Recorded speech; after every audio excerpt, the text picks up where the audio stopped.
इस राष्ट्र प्रेम का परिणाम क्या मिला? 14 वर्ष का कारावास। भरत को गए हुए कुछ क्षण भी नहीं हुए थे कि महाराज ने राम को युवराज घोषित कर दिया। ऐसा कुछ करो कि महाराज स्वयं तुम्हारे पास आए। अयोध्या के सिंहासन पर अब राम नहीं, भरत बैठेगा। भरत बैठेगा। राम के लिए 14 वर्ष का वनवास। कुछ नहीं सुनना है मुझे, कुछ नहीं सुनना है। चली जाओ यहां से। हाँ कैकई, चली जाऊंगी अयोध्या से, किंतु एक चिंता साथ लेकर जाऊंगी कि मेरी पुत्री कैकई का क्या होगा।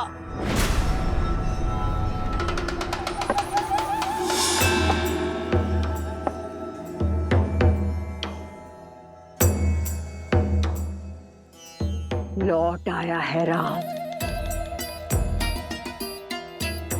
अब देखना कैसे उसके क्रोध की बेड़ियां तुम्हारी स्वतंत्रता को जकड़ती हैं। कुछ भी करके राम को रोक लो कैकई, अन्यथा तुम और तुम्हारा भरत।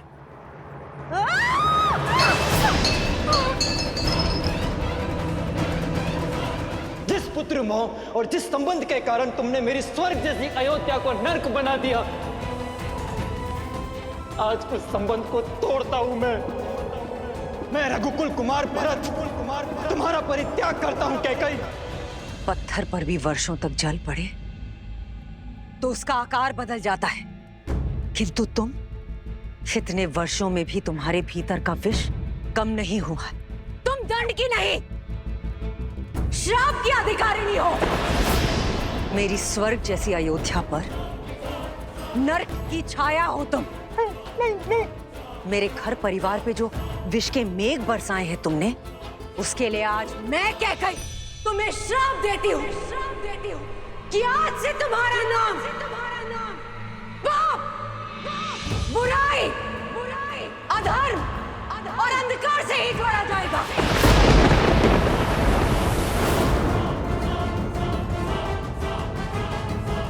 सुख की सूचक तुम कभी नहीं बन पाओगे, और मृत्यु के पश्चात भी अपने कर्मों के कारण तुम्हारी आत्मा अग्नि में झुलसती रहेगी।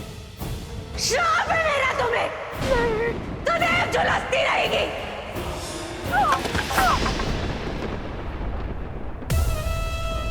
दासी हूं ना, जो स्वामी दे सर माथे पर। जाते जाते भी कैकई केवल तुम्हारे हित के बारे में सोचूंगी। तुम्हारा लाभ ही मेरे जीवन का उद्देश्य है। मेरी बात समझो, राम के स्वागत के लिए मत जाना, क्योंकि अगर तुम उसकी आरती नहीं उतारोगी तो वो अयोध्या में प्रवेश नहीं करेगा। उसे राजा मत बनने दो कैकई, क्योंकि यदि वो सिंहासन पर बैठा तो तुम्हारा अंत निश्चित है। केवल तुम ही हो जो राम के उज्जवल भविष्य को अंधकार में डाल सकती हो। केवल तुम ही उसे अयोध्या का नरेश बनने से रोक सकती हो कैकई। मत जाना, मत जाना। और कितने पाप कराओगी मंथरा? खेद है मुझे कि मैंने कभी तुम्हें अपनी माता माना था।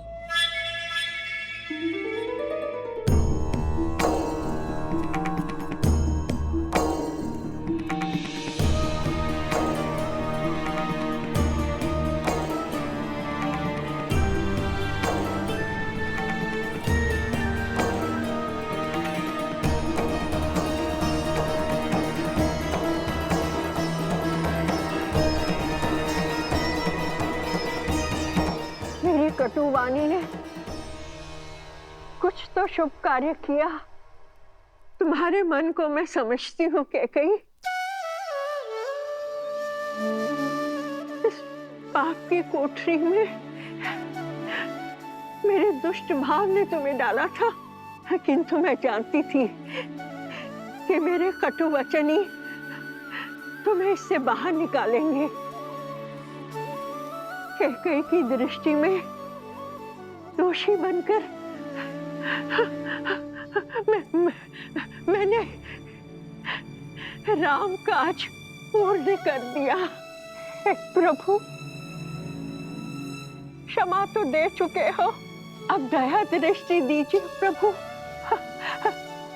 अपने अपने चरणों में शरण दीजिए प्रभु, अपने चरणों में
भोर की किरण के साथ जीवन का तेज भी लौट आया है।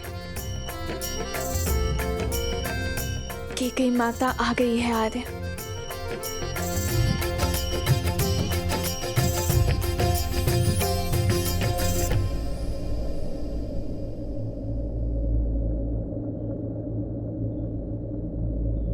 माँ,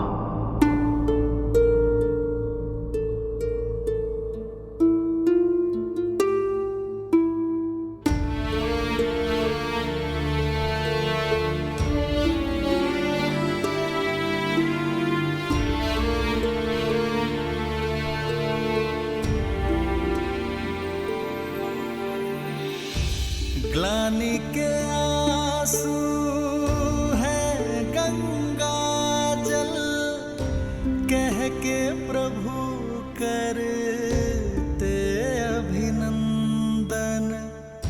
मुख मुस्कान हृदय में, कैकई त्रास हरे रघुनंदन। माँ का श्राप भी वर से कम ना, हर सपूत श्री राम सबन्ना।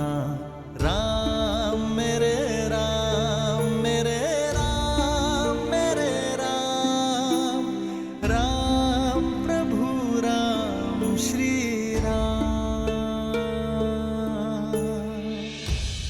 मेरी माता के ये अश्रु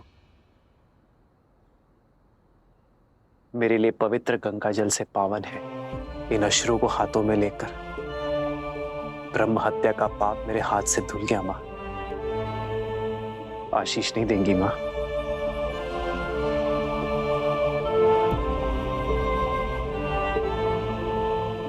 आयुष्मान भव। मंगल भवन अमंगल हारी, द्रवहु सुदशरथ। मुख नहीं दिखाना चाहती ना? ठीक है, किंतु अपने पुत्र को चरणों में बिठाकर उसकी बात सुनने की कृपा कीजिए माँ। आइए माँ।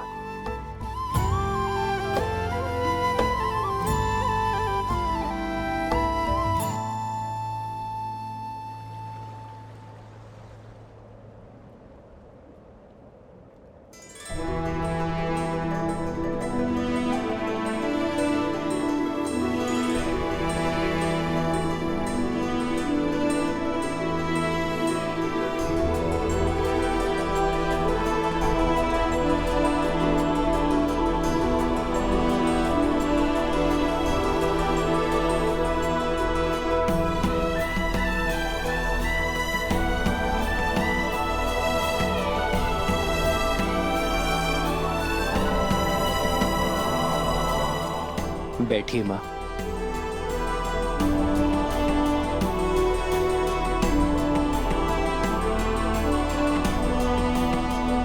रघुवंशी हैं हम,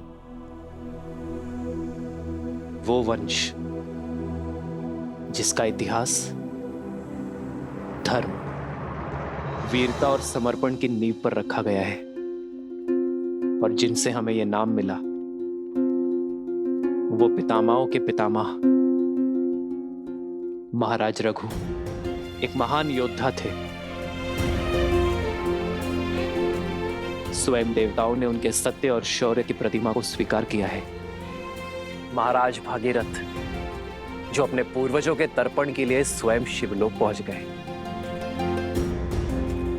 नारायण को प्रसन्न कर उनके चरणों से गंगा बहाई, फिर ब्रह्मदेव से उसे उनके कमंडल में धारण करवाया। स्वर्ग से गिरती मां गंगा के वेग को थामने के लिए महादेव को उनकी जटा में रोकने के लिए मनाया।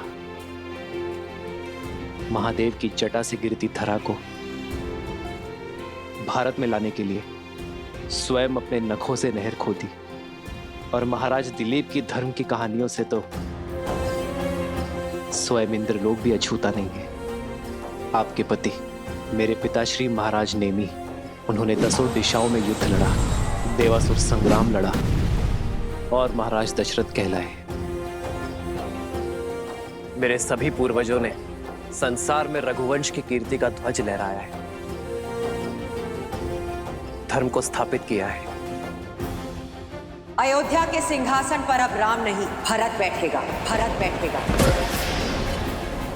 राम के लिए 14 वर्ष का वनवास।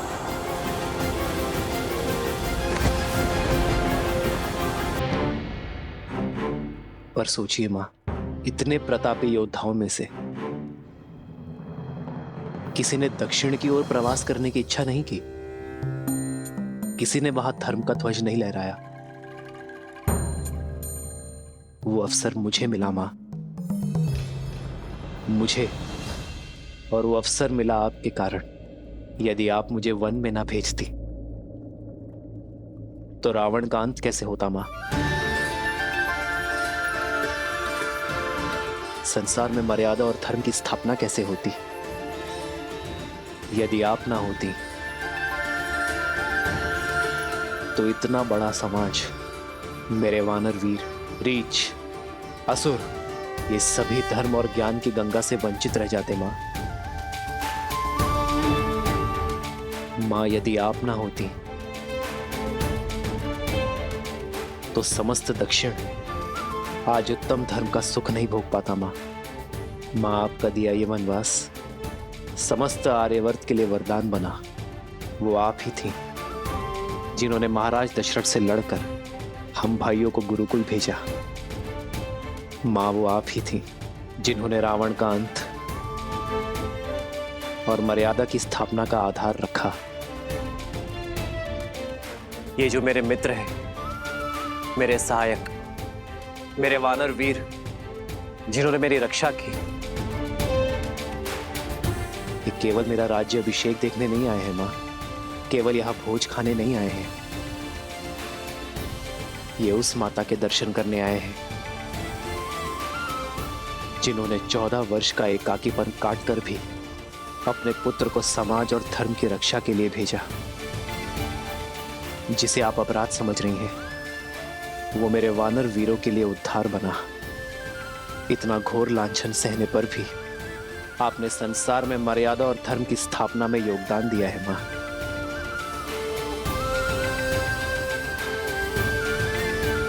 क्या आप इन्हें निराश करेंगी मां? मुझे ना सही, इन्हें तो अपने दर्शन का लाभ दे दीजिए, इन्हें इनकी यात्रा का प्रसाद दे दीजिए मां।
बचपन की भांति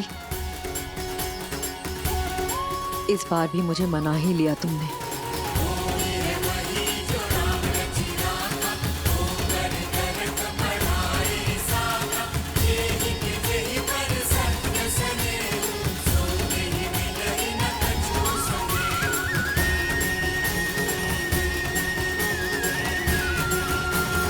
कराए दक्षिण का उद्धार,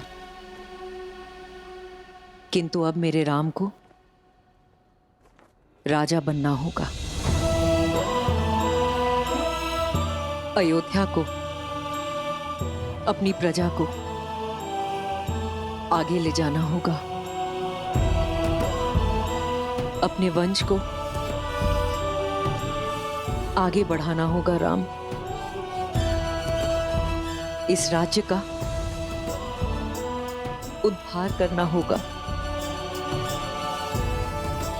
रामचंद्र की, रामचंद्र की, रामचंद्र की।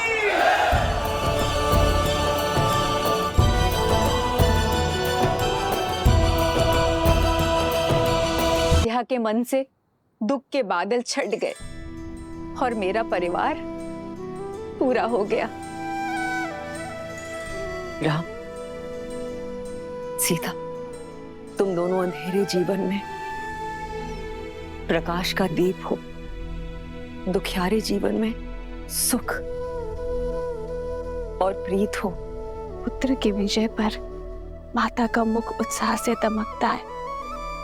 आपकी आंखों में प्रसन्नता के अश्रु होने चाहिए माता। सत्य कहा तुमने सीता। मेरे कारण अयोध्या पर जो कलंक और ग्रहण लगा था, आज अयोध्या उससे मुक्त हुई है। ये अश्रु उसी की खुशी में। नहीं माता, आप ग्रहण नहीं, ईंधन है जिसने आपके प्रकाश को अयोध्या में ही नहीं पूरे संसार में प्रकट किया है।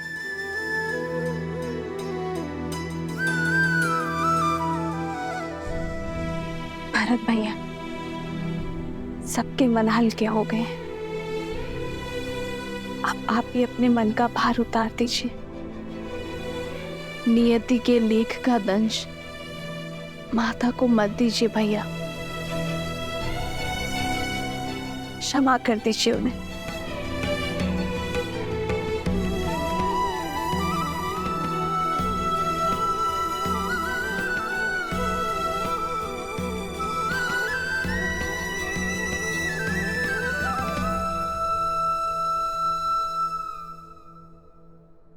देखी परिवार प्रभु अति भावुक भाए, सबहि प्रेमा बस आरती गाए।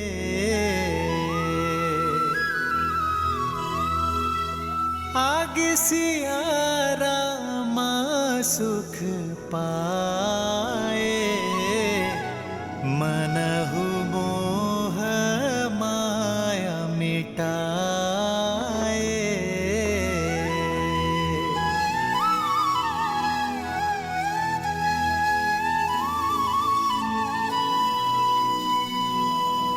अयोध्या के प्रजाजनों, अयोध्या के कष्ट के मेघ छट चुके हैं। शीघ्र ही रघुकुल के दीपांकर महर्षि दशरथ जी के ज्येष्ठ पुत्र श्री रामचंद्र जी का राज्याभिषेक होगा। राज सिंहासन पर विराजमान होने की उत्तम तिथि एवं मुहूर्त शीघ्र घोषित होंगे और आप सब लोग उसमें आमंत्रित होंगे। श्री रामचंद्र जी के राज्याभिषेक की तैयारियों में जुट जाइए। रामचंद्र की, रामचंद्र की। रघुपति रामचंद्र की, रघुपति रामचंद्र की, माता सीता की, माता सीता की।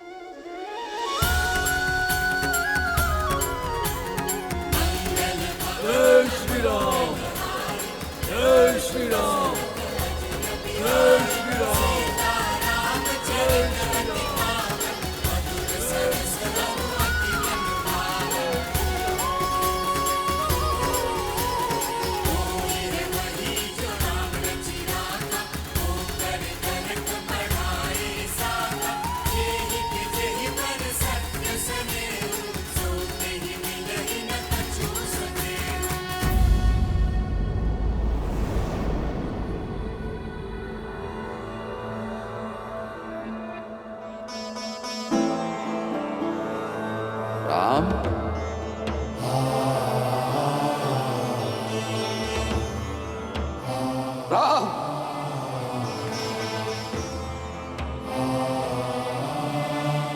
भरत आपके लिए कुछ भेंट लाया पिताश्री।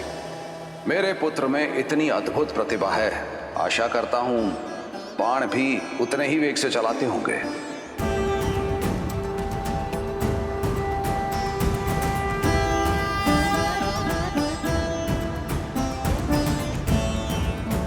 आपका राम लौटा है पिताश्री, अपना दायित्व पूर्ण करके। किंतु आज आपके सामने रावण का वध करने वाला योद्धा नहीं खड़ा है, अपने पिता की आज्ञा का पालन कर लौटा पुत्र खड़ा है।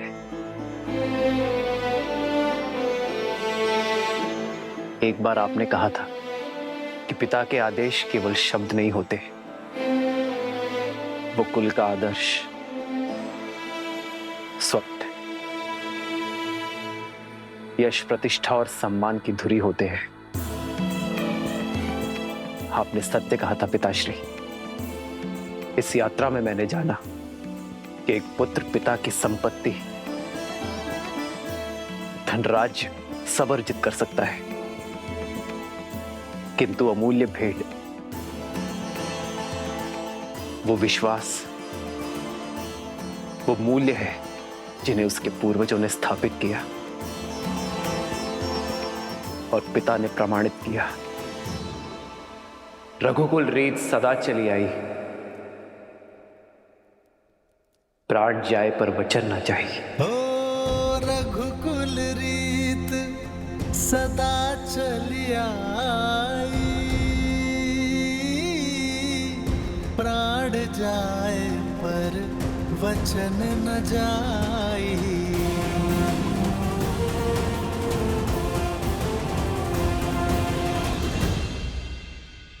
मित्र, इतना समय हम आपके साथ रहे, आप हमें जानते हैं और हम आपको। किष्किंधा वासियों के मन में इच्छा है कि हमें भी अयोध्या देखने का, जानने का सौभाग्य मिले। हाँ प्रभु, हम सबने अयोध्या के बारे में बहुत सुना है और अब प्रभु जानना चाहते हैं। अवश्य हनुमान, कुछ क्षण आप सभी विश्राम कर लीजिए, मैं स्वयं आप दोनों को अयोध्या भ्रमण के लिए ले जाऊंगा।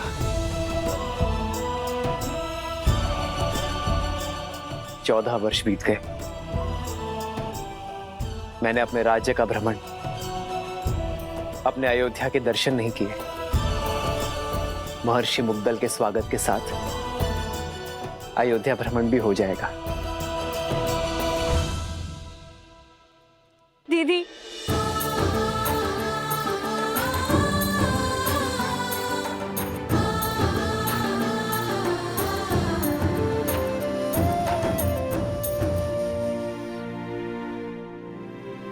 मुझे उर्मिला से मिलना है। कैसी है वो? कहाँ है वो? वो तो अब तक सोई हुई है, वर्षों से आंख नहीं खोली, अपने पति को दिए हुए वचन का पालन कर रही है।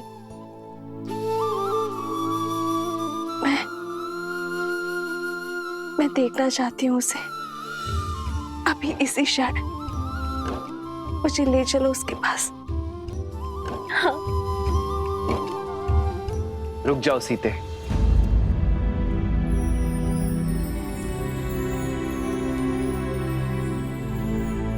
उर्मिला का प्रण पूरा होना अभी शेष है सीते। उर्मिला अपनी निद्रा केवल लक्ष्मण की उपस्थिति में ही तोड़ सकती है।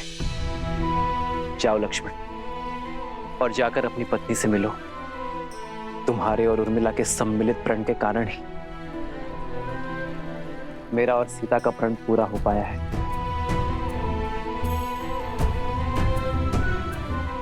उर्मिला ने महल में रहकर इस घोर निद्रा का दंश भोगा है, किंतु अब सेवा और संकट का समय समाप्त हुआ मेरे भाई। अब तुम्हारा प्रथम कर्तव्य अपनी गृहस्थी संभालना है। ये शुभता पूर्वजों के गति के कारण आई है। जाओ लक्ष्मण, और उर्मिला को निद्रा से जगाओ।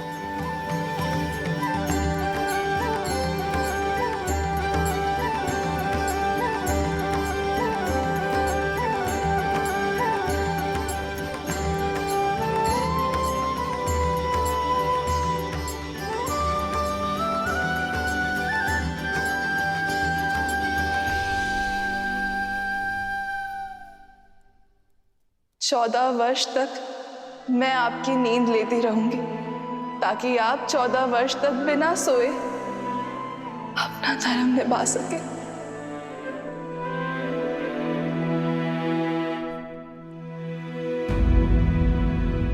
किंतु जो इतने वर्षों से नहीं जागी हैं, वो अभी जागेंगे क्या? मुझे तो बहुत घबराहट हो रही है। श्रुतकीर्ति, निद्रा 4 प्रकार के होते हैं: परिश्रम, मदिरा, मोह और दुख। परिश्रम से आई निद्रा सूर्य के प्रकाश से खुलती है। मदिरा से ऐसी निद्रा आती है जो चेतना के जागने से खुलती है। मोह की निद्रा ज्ञान प्राप्ति से खुलती है। और दुख से आई निद्रा मृत्यु का कारण बनती है।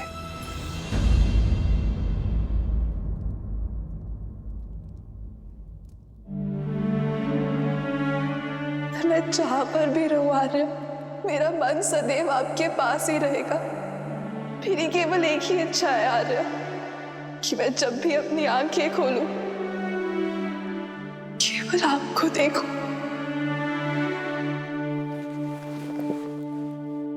उर्मिला, कैसी अभागन हूं मैं। मेरे लक्ष्मण और उर्मिला मेरे कर्मों का भुगतान कर रहे हैं। नहीं मां, उर्मिला की निद्रा कोई श्राप नहीं है। ये तो उसका तप है, प्रेम की शक्ति है। उर्मिला केवल अपनी निद्रा ही नहीं, लक्ष्मण की निद्रा भी ले रही है। ये तो निद्रा देवी का आशीर्वाद है लक्ष्मण और उर्मिला दोनों को।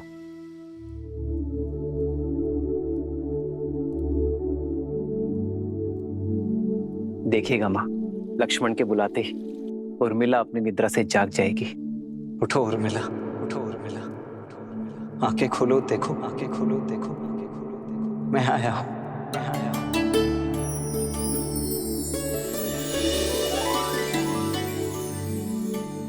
आर्य, आप, हे महादेव,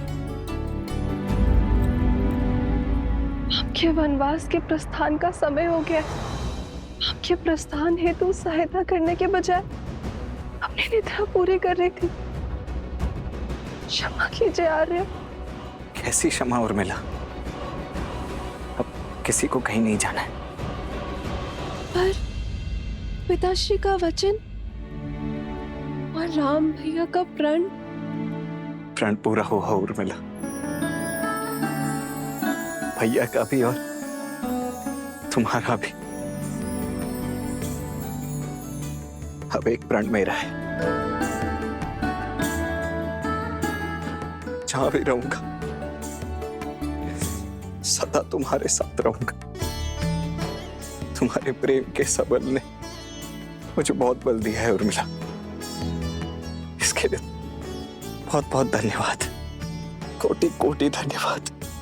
क्या आप सच में 14 वर्ष तक अपलक जिए, बिना निद्रा के निकाल लिए? तुमने भी तो यहाँ 14 वर्षों तक बिना भोजन के बिताए हैं उर्मिला। तुम्हारी निद्रा ने मेरी थकान को हर लिया और मेरे भोजन ने तुम्हारे शरीर को पोषण दिया। दाम्पत्य जीवन का ये आदर्श, यही तो भैया ने हमारे माध्यम से संपूर्ण संसार को दिया है कि पति पत्नी दोनों एक दूसरे के पूरक होते हैं, जीवन के भी, प्राणों के भी और समर्पण के भी। और तुम्हारे समर्पण का तो कोई मूल्य ही नहीं है उर्मिला।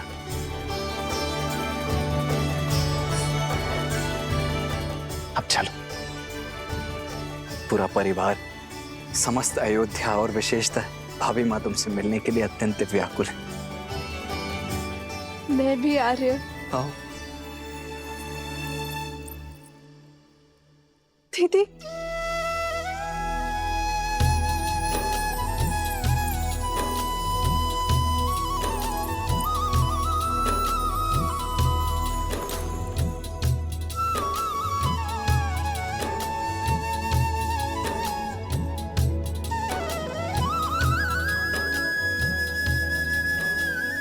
बचपन से लेकर आज तक मेरे हर निर्णय, हर कार्य में साथ दिया है तुमने। और आप मेरे और मेरे पति के लिए, इस रघुवंश के लिए लक्ष्मण भैया को हमारे साथ भेज एकांत का दंश भी झेल लिया तुमने।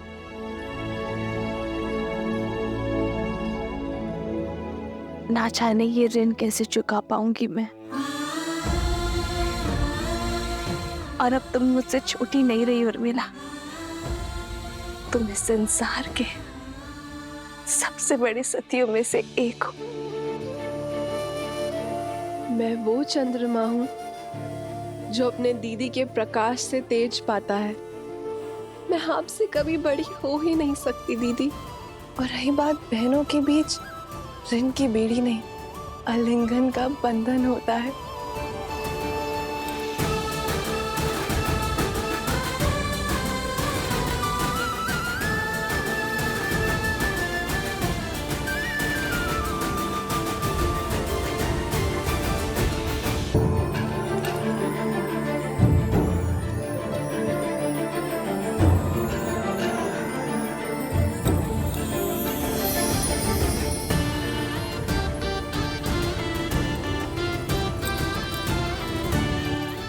बहुत प्यारा लग रहा है।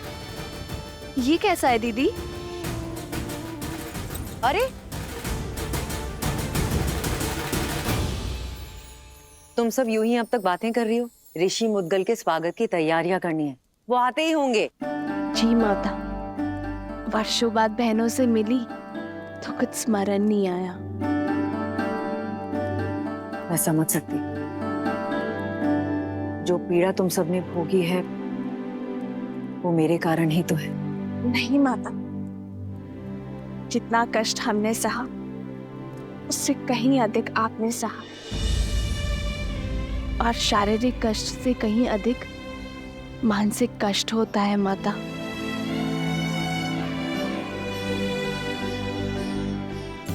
धन्यवाद मेरी पुत्री।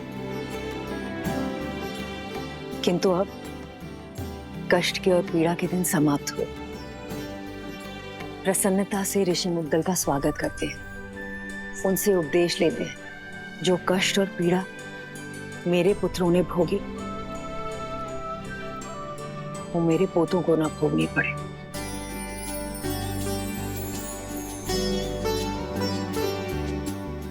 और अब तो केवल इसी समाचार की प्रतीक्षा है कि कब मुझे ये बताया जाए कि मैं मां से दादी बनने वाली।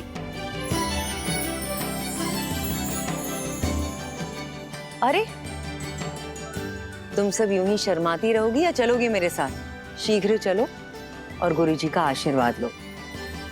जी। के जीवन से दुख का हर मेघ छट गया, अब सब शुभ ही होगा। इतनी शीघ्र भूल गए पुत्र?